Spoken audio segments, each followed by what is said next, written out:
Bismillah, Assalamualaikum warahmatullahi wabarakatuh. Alhamdulillah wassalatu wassalamu ala rasulillah amma ba'du. Selamat siang adik-adik semua. Di pelajaran Al-Quran dan Hadis kali ini kita akan memurojaah Quran surat An-Nas, Al-Falaq, dan Al-Ikhlas. Nah, karena kemarin atau di video sebelumnya kita sudah membacakan dan menjelaskan isi kandungan surat Al-Fatihah. Nah, meskipun surat An-Nas juga sudah kita bahas di pertemuan tatap muka, tapi tidak ada salahnya kita murojaah kembali ya. Nah, pertama-tama Ami akan bacakan surat An-Nas, Al-Falaq, dan Al-Ikhlas. Nah, teman-teman boleh baca bersama-sama dengan Ami, boleh juga menyimak ya, menyimak video, menyimak panjang pendeknya, menyimak cara baca hurufnya, itu boleh ya. Baiklah, Ami mulai. A'udzu billahi minasy syaithanir rajim.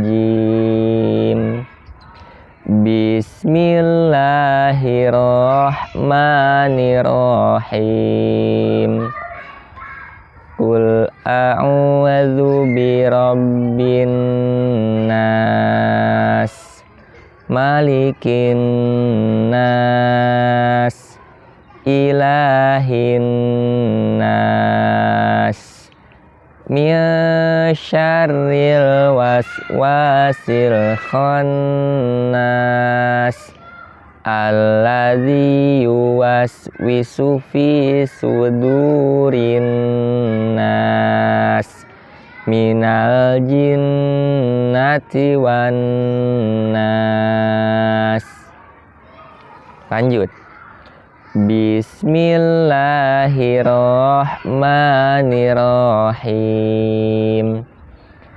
Qul a'udzu birabbil falaq, min syarri ma khalaq, wa min syarri ghasiqin idza waqab, wa min syarrin naffasati fil 'uqad, wa min syarri hasidin idza hasad. Nah, lanjut Al-Ikhlas. Bismillahirrahmanirrahim. Qul huwallahu ahad, Allahus samad, lam yalid walam yulad, walam yakul lahu kufuwan ahad. Masya Allah. Nah, itulah tadi surat An-Nas, Al-Falaq, dan Al-Ikhlas.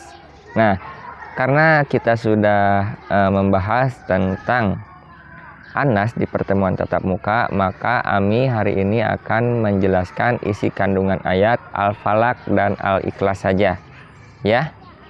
Teman-teman dengarkan baik-baik, niatkan untuk ibadah, mencari ilmu.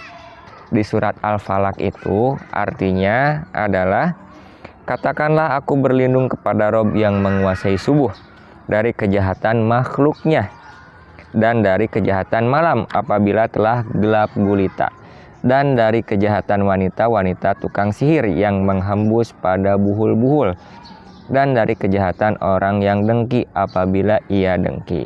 Nah, di sini dalam surat ini Allah memerintahkan kita agar terus-menerus berlindung kepadanya dari kejahatan makhluk. Nah, dari sini kita ketahui bahwa tidak setiap makhluk yang diciptakan Allah itu mempunyai sikap yang baik atau sifat yang baik. Contoh, makhluk Allah yang mempunyai perangai buruk apa? Setan, iblis. Nah, itu semua memiliki perangai yang buruk, yaitu hasad dan dengki kepada manusia. Makanya mereka berniat atau bertekad untuk menjerumuskan manusia ke dalam neraka dengan cara menggoda manusia agar berbuat keburukan. Nah, kemudian di golongan manusia pun ada yang tidak baik. Contohnya ada pencuri, kemudian ada pembunuh, dan lain-lain, dan masih banyak lagi ya. Makanya dari itu kita berlindung kepada yang menciptakan mereka, yang menciptakan makhluk. Siapa? Yaitu Allah. Nah, kemudian berlindung dari kejahatan malam. Karena malam apabila telah gelap gulita, binatang buas, binatang berbisa, dan orang-orang jahat sedang keluar. Nah, jadi kita juga berlindung dari kejahatan malam. Karena di malam hari itu ada, tadi disebutkan ada binatang buas. Kemudian ada binatang-binatang yang berbisa yang mungkin tidak kelihatan ya karena malam. Misalkan ada ular. Kalau siang mungkin bisa kelihatan karena terang, terlihat. Tapi kalau malam ularnya nggak kelihatan. Ularnya misalkan warna hitam, terus gelap di aspal yang hitam misalkan, itu nggak kelihatan. Kemudian orang jahat juga suka keluar kalau malam ya. Contoh mencuri. Kalau mencuri atau merampok rumah biasanya itu terjadi di malam hari.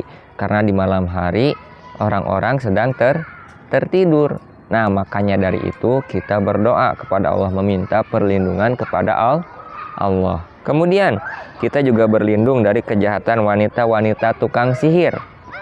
Karena sihirnya dapat membahayakan orang lain yang tidak dilindungi oleh Allah. Nah, jadi di sini sihir itu bisa mengganggu orang atau bisa membahayakan orang yang tidak dilindungi oleh Allah. Makanya kita minta untuk dilindungi kepada Allah supaya tidak terganggu atau tidak bisa dibahayakan dengan sihir. Masya Allah. Kemudian yang terakhir, para pendengki. Nah, para pendengki ini adalah orang yang hasad atau orang yang iri.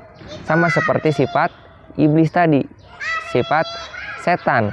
Nah, karena mereka bisa menyakiti orang lain dengan ucapan, pandangan, atau perbuatan, maka Allah yang Maha Kuasa akan menjaga hambanya yang meminta perlindungan dari semua kejahatan tersebut. Nah, di sini disebutkan Allah yang Maha Kuasa akan menjaga hambanya yang meminta perlindungan. Nah, jadi jangan sampai teman-teman lupa untuk meminta perlindungan kepada Allah supaya nanti kita itu bisa dilindungi oleh Allah kalau kita meminta perlindungan kepada Allah. Jangan sampai misalkan kita meminta perlindungan kepada pohon. Pertanyaannya, apakah pohon bisa melindungi teman-teman? Tidak bisa ya.